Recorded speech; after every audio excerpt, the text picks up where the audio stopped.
Hey, everybody, welcome back to the show. Today we're here with my buddy Troy Messer, and we're going to be talking about kind of managing your emotions and how to get through the ups and downs of real estate investing. And of course, lately with all the COVID stuff, it's been a little more of a roller coaster emotionally. That's what we're going to talk about today.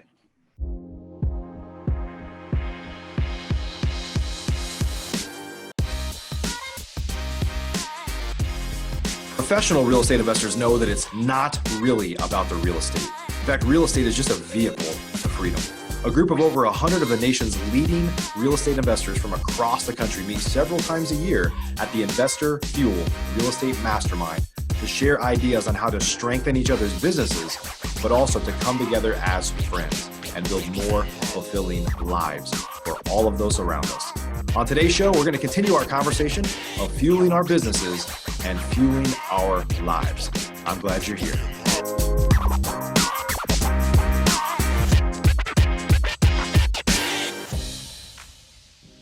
Hey, Troy, welcome to the show. Hey, Mike, how's it going? Good. Good to see you, my friend. Good to see you. Yeah.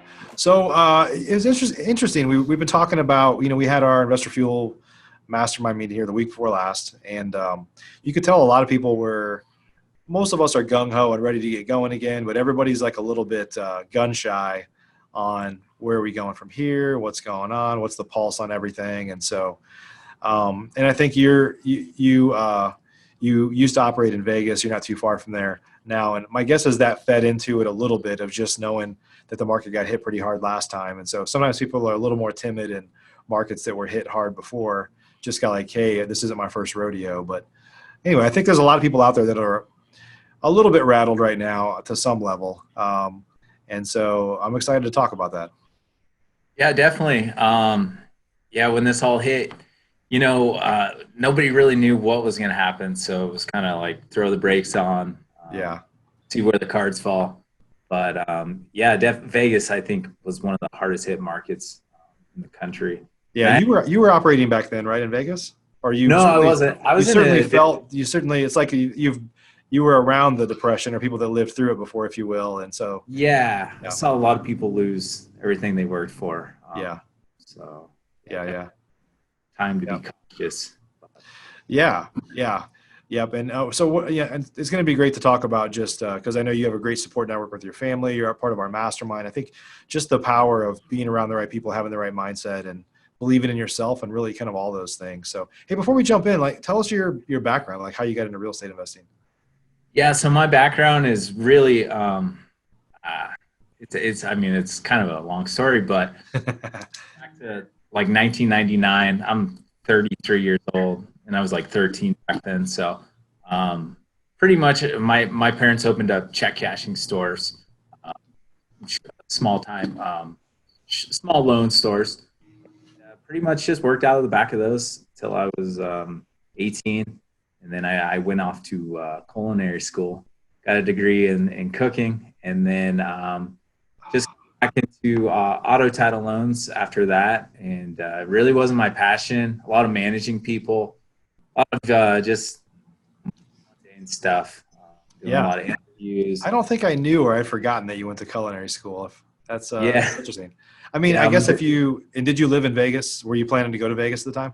No, so I moved to Phoenix actually. Okay. And I just did that. I didn't want to go to real college, but I get out of my hometown a little bit, and so cooking. I like food a lot, so I told my dad I'm going to go to culinary school, and he goes, "Hey, dude, maybe you should go work at a restaurant first and kind of see what's involved with that." Man, I got this. So funny. Went and did that, realized they really didn't want to make $10 an hour and smell like onions and garlic for the rest of my life. So got out of that pretty quick. Yep. And so I just, went back working with my dad and my mom. And we have 12 auto title loan stores. They still have those. But it really wasn't my passion. I did that till I was about 27. But it was just something I understood and was able to do.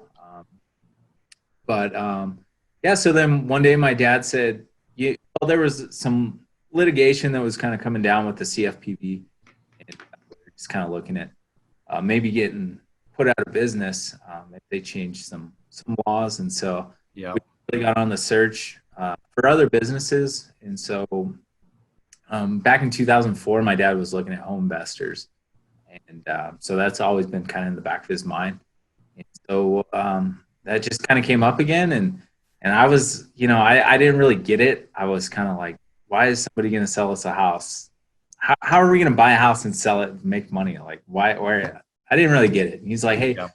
he's like, this is not a huge investment. Like, let's just check it out. If we don't like it, we'll get out. So, so we did a home investors franchise in 2016, and I was still working in the loan business as well, and doing both. And it kind of got overwhelming, and so I just totally got out of loans and started doing the property acquisitions and just everything with the real estate stuff. And really like that. It was cool. I have a big heart for people, and so just going out and talking to them and seeing people that are like fractured, and that you have this like ability to speak into their life is really cool. And so I really like that. And few years went by, and we bought quite a few houses, about 30, about 35 a year. And then my dad goes, hey, have you ever heard of Mike Hambright? And I'm like, no, I don't know. He goes, I follow, I think it was Flip Nerd back then. I follow Flip Nerd. He goes, you got to look at it. I'm like, yeah, whatever, whatever you tell me. Because he knows me really well. And so he's just always trying to just encourage me to do new things too. And so, So, I got a hold of the investor field group and talked to Stinson and got into that, and just saw the opportunity outside of home investors. So just transitioned out of the franchise model into the freedom model. And so, so that's where I've been. And we do a lot of fix and flips. We have and then we do water restoration. So we're all over the board with what we do. But my grandpa helps me out. He's 80 years old. He helps me. That's right. Yeah, he's awesome. So he's up at like 5. In a lot of ways, I guess the real estate business is probably like the title loan business or a pawn shop type business, right? It's just basically that are in a distressed situation that want to sell something, get cash quickly or whatever it might be. Yeah, definitely. And a lot of people don't understand auto title loans or payday loans or whatever, and they think you guys are dirt bags to charge somebody that. We're really the only last line of equity that they have. Like, you can't go to the bank and say, hey, look, I got this paid off car and a 400 credit score, and expect them. They're not going to give you any money. Right. So a lot of times they've probably burned a lot of people in the past or had unfortunate circumstances. And so we're just like a pawn shop, I guess. Yeah. So we're going to talk about kind of the ups and downs. I know we had our meeting a couple weeks back, and you said you came in a little bit down and not sure how to move forward, if you wanted to move forward, even because you've got other opportunities. And I think, I think everybody was feeling that to some extent, like, what's going to happen? Where did I go from here? I know you had a couple of higher dollar houses in inventory. So if you're sitting on inventory, then you just don't know where you go from here, right? You're kind of a little bit worried about, what if I can't sell that or something like that, right? Yeah, definitely.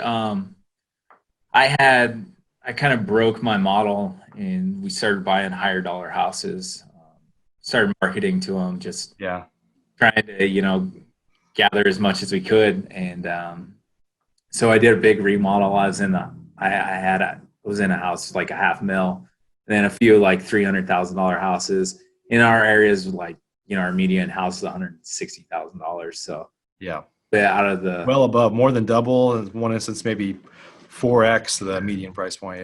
Yeah, it didn't really fit the matrix. So the COVID hit, and then it was like, shoot, like, are we going to be able to sell these things? I was buying another $280,000 house, and I had an assignment in Vegas, and the people were flaking on me, and it was like the middle of March, and I just had surgery, and it was just like stressful. And I'm like, man, this really isn't that fun right now. So I was getting discouraged. A lot of kind of gloomy. And but yeah, so no, and then we had the Investor Fuel Mastermind group, and things just, as time went by, I resold my assignment, and I did have to back out of one purchase, and so I felt bad about that. I probably should have went through with it, but you look back to learn from your lessons, not just. Yep. Yeah, I think you said you sold the $500,000 house. So I sold the $500,000 baggage. house. Yeah, I got freed up some capital. I kind of felt like I got caught, with my pants down a little bit, and just I didn't have as much capital as I wanted, that I thought I should have, if the market went down, and just had a lot out there. And so just reevaluating, getting back to the basics, and seeing, just if I was out here by myself, I definitely probably would want to give up. But just with the group and seeing other people just still flourishing. I didn't put a house in contract for like a month, just because I was just. You're nervous about it, yeah. Nervous, I think a lot of people in the group felt, when we had our last meeting, I think a lot of people felt energized I think everybody typically feels really energized at the end of one of our events, but this one was unique in that it was a virtual meeting for the first time, which, it was like, is a long time to be online for sure. But I think at this point, I think people needed a group. They need a group like ours more than ever when we're in the situation we've been in for the past few months. No, definitely.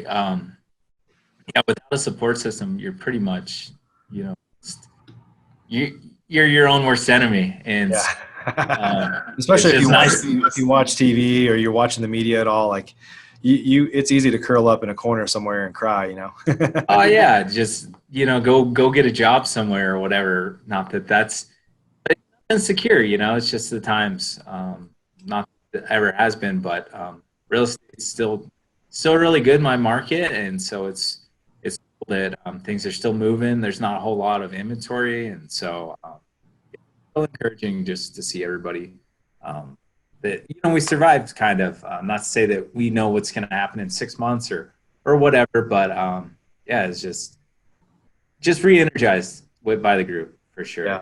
Yeah.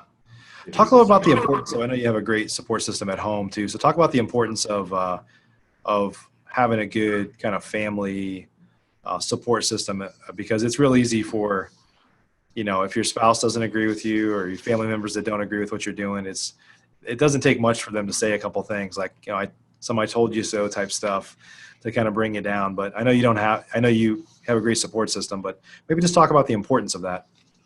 Yeah, no, it's huge. My family's really supportive. We all work together. My parents, my wife, she's my number one fan. She doesn't know all the details of everything I do, but she's just there to help me with. She wants to help me with content marketing, which she knows I struggle with, and but she's good at it, and she wants to do like overwrap and stuff like that, and just try to. She holds me accountable, but she's definitely she's encouraging me to continue on with it, and she knows I love it. I'm not like a office guy. I want to, it's nice to get out and just so many different things that are changing. You got rehabs, you got people to see. There's just no 2 days that are the same. So I can't go into I wouldn't be good at being a cashier at Safeway or something. No, of course you wouldn't make nearly as much money either. So that's the interesting thing is, like, I think you had said before we started, like, well, maybe I should go do something else. But the truth is this is, I think, there's a lot of real estate investors that in the morning they're ready to 10x their business, and by the afternoon they're like, I'm going to shut the whole damn thing down. Right. So it's just, it's a type of business that is a roller coaster emotionally, financially. And so the key is, like, how do you make it less like that? One is, how do you mentally tolerate it more, or, just kind of prepare yourself for it? And two is, how do you scale the business and put the right systems and process in place so it's not as lumpy, right? Sure. No, and I think a lot of it is just following, like, you don't have to be an inventor on everything. Just, you had Jerry Green on there, and I'm like, man, it seems so simple. Just get this this assembly line set up, but I know there's a lot in place with that. But just knowing that you could get there is just that encouraging factor. And Yeah. down, it's calling somebody that's not down and picking their brain, and then when someone else is down, I mean, I don't know about you, but when you help somebody that else that's down, I feel even more encouraged to keep on going. And so just everyone's gonna have a bad day here and there, and Yeah. week, bad month, whatever. But if you keep going, keep marketing, keep talking to sellers, keep growing in your own personal and business aspect, and what you only know so much. So if you grow from all these other people that know more than you, it'll turn around. You apply the principles.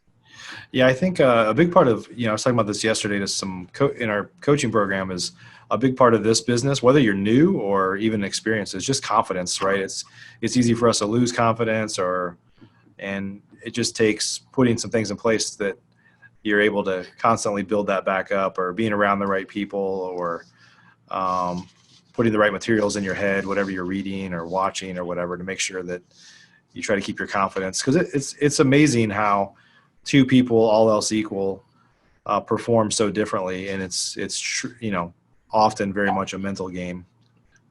Sure.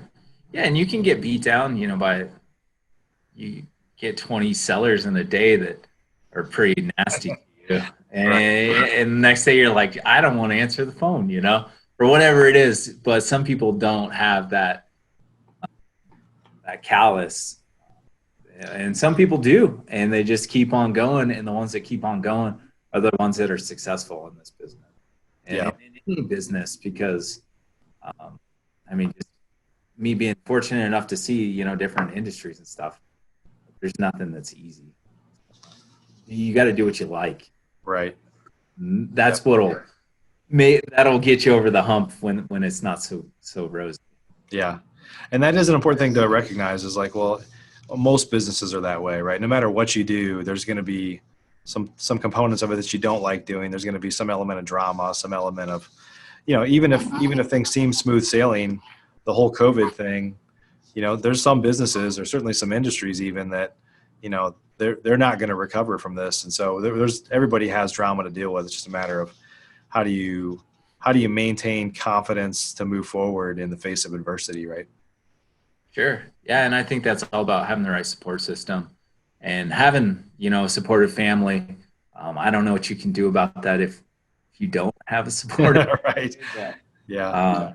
maybe having a conversation with, hey, pick me up when I'm down instead of kicking me.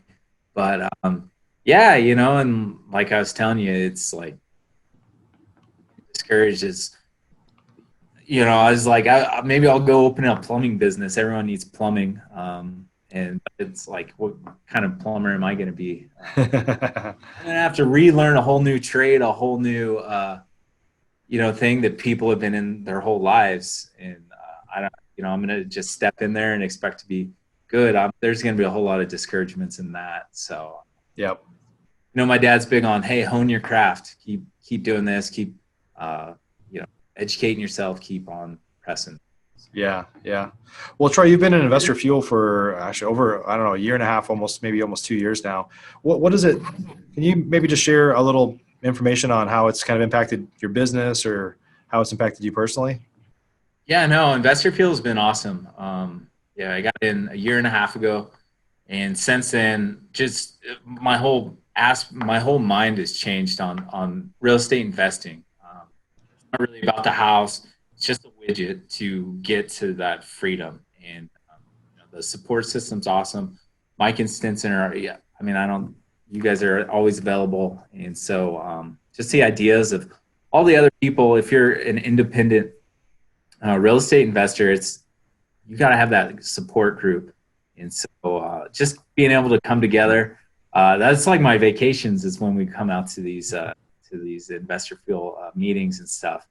And yeah, everyone's just, I mean, my business this has been a really great year, even through all this stuff. And yeah, just been able to transition out of the franchise model. And I don't think I could do that without having people to lean on, like in our group and in you guys. So it's been huge. I really appreciate it. Awesome. Thank you.